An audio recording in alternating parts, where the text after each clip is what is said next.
बिस्मिल्लाहिर्रहमानिर्रहीम। अस्सलाम वालेकुम दोस्तों, इस ऑडियो में हम बात करने वाले हैं पीटीएम आर्मी के नेक्सस के हवाले से कि पीटीएम क्या है, आर्मी क्या है, और ये जो पीटीएम को अचानक से जलसा करने की इजाजत भी दे दी जाती है। पीटीएम बड़ा आके यहाँ पर धड़ला वड़ला भी करती है इस्लामाबाद के अंदर। वहाँ पर शीरी मजारी की बेटी आकर खुद बड़ा खड़ा होकर बोलती है, बड़े बयान वगैरह देती है। उसके बाद शीरी मजारी की बेटी को उठाया जाता है। तो सबसे पहले पीटीएम को जलसा करने की इजाजत किसने दी? ये क्या टोपी ड्रामा चल रहा है यहाँ पर? तो ये वो चीजें हैं जो मैं आपको बताना चाहता हूँ कि इस ऑडियो में कि ये यहाँ पर क्या टोपी ड्रामा खेला जा रहा है लिबरल्स की तरफ से और एस्टेब्लिशमेंट की तरफ से। ये जो आपको बताया जा रहा है ना कि एस्टेब्लिशमेंट के बड़े दुश्मन है वगैरह वगैरह, ये सारा टोपी ड्रामा है। एस्टेब्लिशमेंट पीटीएम पीडीएम सबके साथ मिलकर चल रही है इस वक्त। आसिफ जरदारी और नवाज शरीफ सबके साथ मिलकर कर चल रही है। सिर्फ एक बंदे के साथ समझौता नहीं कर रही है, वो है इमरान खान, और जिसकी वजह से एस्टेब्लिशमेंट की ठुकाई हो रही है। एस्टेब्लिशमेंट ने सबके साथ समझौता किया हुआ है, लेकिन फिर भी उसको एस्टेब्लिशमेंट को ना कोई स्पेस वगैरह नहीं मिल रहा है। लेकिन पीटीएम के साथ जो किया हुआ है वो बताता हूँ। पीटीएम वालों ने सारी उम्र एस्टेब्लिशमेंट को गालियां दी। अब देखे पावर देखे कितना क्यूरियस चीज होती है। इन्होंने अपने बंदे मरवाए एस्टेब्लिशमेंट के हाथों, लेकिन देखिए अब जैसे ही एस्टेब्लिशमेंट ने इनको लालच दी है कि हम आपको ये जो है केपीके के अंदर हुकूमत वगैरह दिलाएंगे, केपीके के अंदर आपको मतलब हम पावरफुल करेंगे, और काकड़ ने कहा है कि केपीके के अंदर एस्टेब्लिशमेंट को मतलब पीटीएम को पावर वगैरह देना है। तो काकड़ के चक्कर में देखे आप कैसे इन लोगों ने इसको इजाजत दे दी यहाँ पर जलसा करने की। पीटीएम वालों ने आकर जलसा किया। उसके बाद जस्ट टू से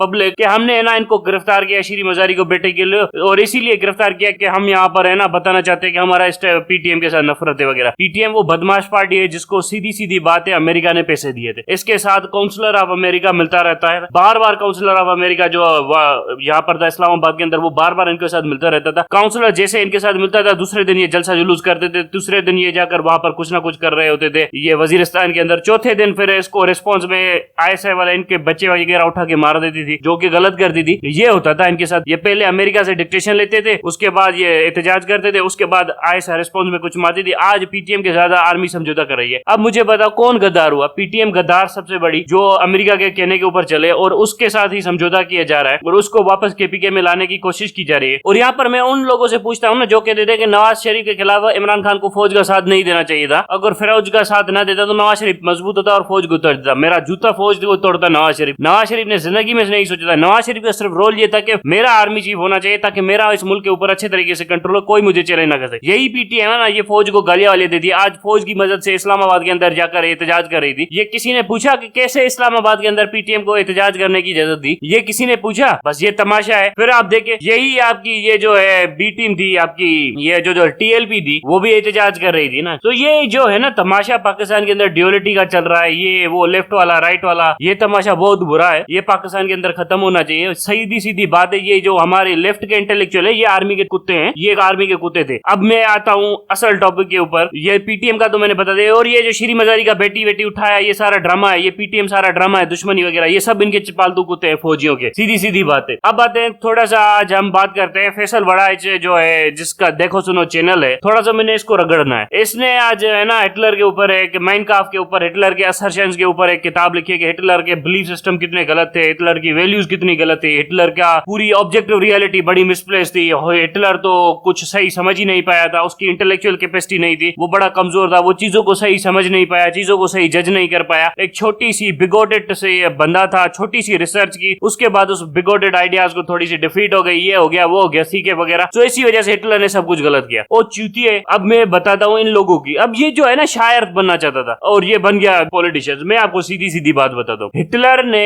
कंप्रीहेंसिव स्टडी की हुई थी अपने टाइम के अंदर पूरी दुनिया की। सीधी सीधी बात है। एक वियना के अंदर एक बैठा हुआ पोस्ट ऑफिस के बंदे का बेटा, मेरे ख्याल में उस टाइम के ऊपर उसको हुटलर भी कहते थे उसके वालिद को। तो यहाँ पर वो बंदा वो जाता है वियना के अंदर, पढ़ाई करता है, देखता है, आर्किटेक्चर बनना चाहता है, नहीं मिलती उसको इजाजत, बड़ी मेहनत करता है, मजदूरी करता है, कुछ ना कुछ लिख पढ़ कर आखिर वो रिसर्च करता है, अखबारें पढ़ता है, डिफरेंट न्यूज़पेपर पढ़ता है, पॉलिटिक्स को देखता है, पार्लियामेंट को देखता है, बर्तानिया की पार्लियामेंट को देखता है, सब कुछ देखता है। उसके बाद वो कुछ कंक्लूजन ड्रा करता है। सबसे पहला कंक्लूजन ड्रा करता है कि जर्मनी की जो ज्योग्राफी है ये सही ज्योग्राफी नहीं है, क्योंकि जर्मनी को एक्चुअली में बड़ा होना चाहिए, क्योंकि जर्मन पॉपुलेशन बहुत ज्यादा फैली हुई है। और यही काम एग्जैक्टली यही काम दूसरे मुल्क भी कर रहे थे उस टाइम के ऊपर। हर मुल्क जाकर ये जो इंपीरियलिज्म था, जर्मन ने तो खुद को बढ़ाने की सोची यूरोप के अंदर, ठीक है, ये बड़ा इशू हो गया। यही काम आपकी ये जो है बर्तानिया इंपीरियलिज्म कर रही थी, उसके ऊपर तो इसका मुंह नहीं खुला। इंपीरियलिज्म के चक्कर में बर्तानिया ने क्या क्या नहीं किया पूरी दुनिया के अंदर, स्लेव ट्रेड, ये वो फला फला, इसके ऊपर इसका मुंह नहीं खुला। क्यों? क्योंकि ये तलवे चाटते हैं ना अमेरिका के, ये सिर्फ एक ही बेस्ट फैक्ट देते हैं। हालांकि अमेरिका तो अब हिटलर को इतना बड़ा मुखालिफ समझता भी नहीं है। अमेरिका के अंदर तो अब बहुत ज्यादा रिसर्च हुई है, और थोड़ी बहुत जो हिटलर को मार पड़ती है वो भी उस म्यूजियम की वजह से पड़ती है जिसको जूस ने फाइनेंस किया हुआ है, जिसके अंदर होलोकॉस्ट के प्रूफ वगैरह रखे गए, होलोकॉस्ट की स्टडी की गई है, उसके अंदर 7 वॉल्यूम की स्टडी है, वो तो मेरे सामने पड़ी है, बस उसकी वजह से पड़ती है। बाकी तो अमेरिकन समझते हैं कि हिटलर के ऑब्जेक्टिव्स बड़े वेल प्लेस्ड है। और हिटलर और डेमोक्रेसी की क्या दुश्मनी थी? हिटलर के टाइम पे राइक्सटैग काम कर रही थी, राइक्सटैग के अंदर डिफरेंट पार्टियां हिटलर को लताड़ना चाहती थी, हिटलर वाज सक्सेसफुल, उन सबको लताड़ गया। और दूसरी चीज, सेकंड वर्ल्ड वॉर के दौरान भी राइक्सटैग चल रही थी। आखिर में जाकर जब टोटल वॉर डिक्लेयर हुई थी स्टालिन के गिरने के बाद, ये जो स्टालिन गार्ड की डिफीट के बाद, उसके बाद राइक्सटैग को थोड़ा सा पीछे कर दिया गया था ताकि बहुत ज्यादा इमरजेंसी लगाई गई थी तमाम तरह चीजों के हवाले से। और रही बात हिटलर की, अगर हिटलर की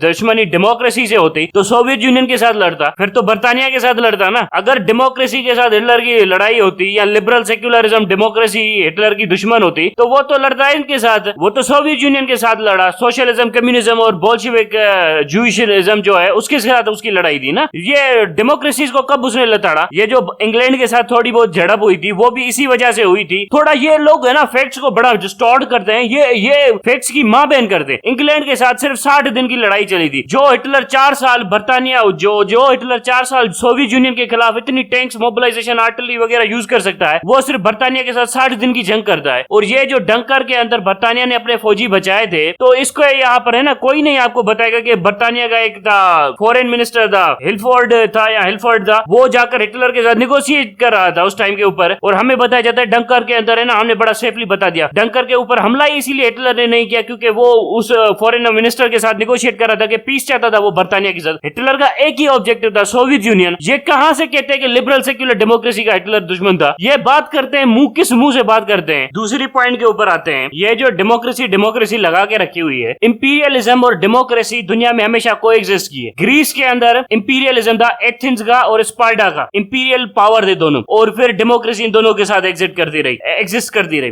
रोम बना, रोम ने इंपीरियलिज्म इंपोज किया, पूरे के पूरे फ्रांस को वाइप आउट कर दिया था। उसकी पॉपुलेशन को, जो रोम का जो ये था सीजर था, उसने वाइप आउट कर दिया। 2/3 पॉपुलेशन उसकी तबाह कर दी। 2/3 में से 1/3 उसने गुलाम बना ली, 1/3 मार दी और 1/3 को सिटीजन बना दिया। ये किया था ये सीजर ने जाकर इसके साथ, फ्रांस की गोल पॉपुलेशन के साथ। इंपीरियलिज्म इतना खतरनाक था। उसके बाद आप आ जाए 17-18 सेंचुरी का इंपीरियलिज्म, ब्रिटिश इंपीरियलिज्म के चक्कर में पूरी दुनिया के ऊपर कब्जा हुआ, तब जाकर ब्रिटिश डेमोक्रेसी चली। इसी तरह से अमेरिकन इंपीरियलिज्म था, उसके मुताबिक जाकर उसकी डेमोक्रेसी चली। सीधी सीधी बात है, जब 1930 का इकोनॉमिक क्राइसिस आया था तो डेमोक्रेसी उड़ चुकी थी उस टाइम के। और ये जो डेमोक्रेसी की बात करते हैं ना, जरा इनसे पूछिए, जो 4 रियासतें तबाह हुई थी फर्स्ट वर्ल्ड वॉर में, उस्मानी तुर्क, Austro-Hungarian empire, Kaiser Wilhelm Germany का, और ये जो थे आपके रशिया के निकोलस जार, ये जो तबाह हुए थे, ये भी तो क्राइसिस में तबाह हुए थे ना। इनकी पीठ में किसने खंजर मारा था? जब ये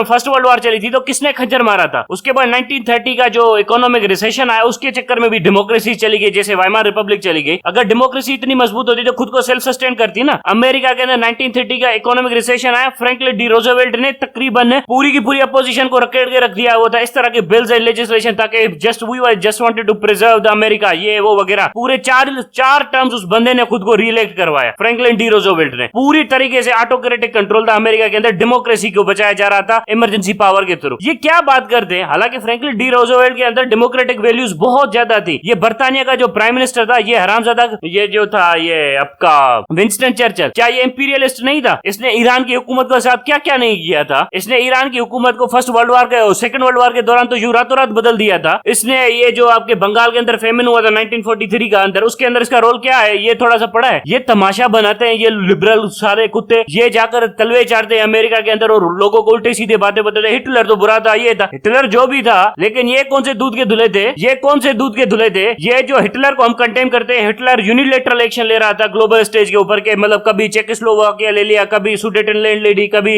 राइनलैंड ले ली, कभी पोलैंड के ऊपर हमला कर दिया, क्योंकि यूनिलेटरल एक्शन ले रहा था पावर की वजह से। आज अमेरिका क्या करता है इंटरनेशनल अरीना के अंदर? यूनिलेटरल एक्शन लेता है ना, क्योंकि पावर है। कभी किसी को ड्रोन से मार दिया, कभी किसी को मार दिया, तो यूनिलेटरल एक्शन है ना। जब हिटलर का यूनिलेटरल एक्शन जस्टिफाइबल नहीं है, तो इन अमेरिका का क्यों जस्टिफाइबल है? नहीं, हिटलर तो बड़ा रेसिस्ट था। रेस उस टाइम पर एक साइंस थी, साइंस ऑफ यूजेनिक्स आई हुई थी, जिसके अंदर जेनेटिक्स मौजूद थी। साइंस की उस ब्रांचेस को लेकर बहुत सारे लोगों ने बहुत ज्यादा थ्योरीज बनाई हुई थी। हर बंदा अपनी अपनी पॉलिटिकल मतलब है बिना चीज को जस्टिफाई कर रहा था। जैसे आज हम नहीं करते कि साइंस को लेकर कुरान को जस्टिफाई करने की कोशिश करते हैं कि साइंस देख रहे हो ये वही कह रही है जैसे कुरान कह रहा है। तो उस टाइम के जो लोग थे साइंस की वो बातें लेकर साइंस ऑफ यूजेनिक्स की अपनी पॉलिटिकल एम्बिशंस को जस्टिफाई करना शुरू कर देते। और ये सिर्फ हिटलर नहीं कर रहा था, साइंस ऑफ यूजेनिक्स को इस्तेमाल करके हिटलर नाजीज्म वगैरह नहीं कर रही थी। फ्रांस अपने आप को जस्टिफाई कर रहा था एज अ सुपीरियर रेस। बर्तानिया व्हाइट मैन बर्डन अपने आप को सुपीरियर रेस साबित कर रहा था। अमेरिका अपने आप को सुपीरियर रेस साबित कर रहा था कि we mixture people are very superior, क्योंकि हमने कॉम्बिनेशन किया वगैरह वगैरह। सो उस रेसिज्म को काउंटर करने के लिए जो सबसे बड़ी रेसिज्म थी, ये किसी ने कभी बात नहीं की, वो जापान के अंदर थी। लेकिन जापान के ऊपर कभी क्रिटिसाइज नहीं किया जाएगा क्योंकि जापान ने सरेंडर कर दिया। उसके बाद सब कुछ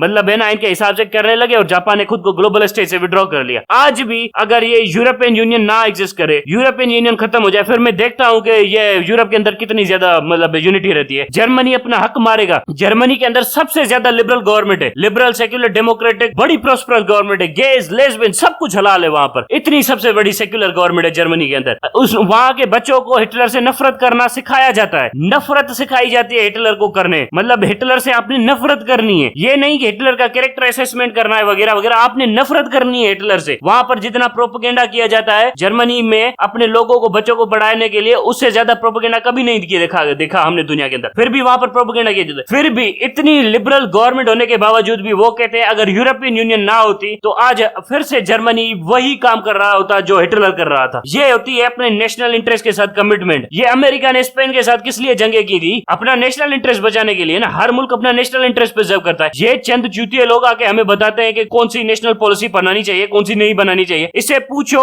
वर्ल्ड वॉर 2 के अंदर अगर हिटलर चाहता अमेरिका और बर्तानिया की ईट से ईट बजा देता अगर सोवियत यूनियन के साथ मिल जाता। सोवियत यूनियन ने तो हिटलर को ऑफर की हुई थी कि भाई आओ हमारे साथ मिलो, एक यूनाइटेड बैक्ट बनाते हैं, एक यूनाइटेड गवर्नमेंट बनाते हैं, आओ हमारे साथ मिलो। नहीं बनाई उसने। वजह क्या थी? क्योंकि वो बोल्शेविकिज्म को अपना आइडियोलॉजिकली दुश्मन मानता था। ग्रीस के अंदर भी जो कुछ हो रहा था उसके हवाले से भी उसको था, जो बाल्कन के अंदर हो रहा था उसके हवाले से भी हिटलर को टेंशन थी। लेकिन वो सोवियत यूनियन को अपना एलाय नहीं मानता था। सो ये चीजें है ना समझने की बातें। ये बाकी ये लोग है ना पढ़ाते हैं उल्टी सीधी आधे आधे फैक्ट्स। माइनक्राफ्ट के अंदर थोड़ा बहुत ये हो गया वो हो गया, ये पढ़ाते हैं। मैं आपको सीधी सीधी बात बता देता हूँ, ये फैक्ट्स को डिस्टॉर्ट करते हैं। ये पहले अपनी आइडियोलॉजी देखते हैं, हमारी आइडियोलॉजी, ये फिर फैक्ट्स को डिस्टॉर्ट करके उस तरफ लेकर जाते हैं। ये इतने बड़े लाल लोग हैं। और नीचे मैं कमेंट देख रहा हूँ, भाईजान आपने तो हमारी आंखें खोल दी, भाईजान आपने हमें दिखा दिया दुनिया कितनी सही है हिटलर के बारे में, दुनिया ने ये कह दिया है। और भाईजान ये क्रिटिकल माइंड है। क्रिटिकल माइंड का काम होता है कि एस्टेब्लिश्ड नैरेटिव्स को चैलेंज करना, फैक्ट्स ढूंढना ताकि एस्टेब्लिश्ड नैरेटिव्स को चेंज किया जा सके। एक क्रिटिकल माइंड कभी भी एस्टेब्लिश्ड नैरेटिव के सामने झुकाता नहीं है। यहाँ पर तो सारे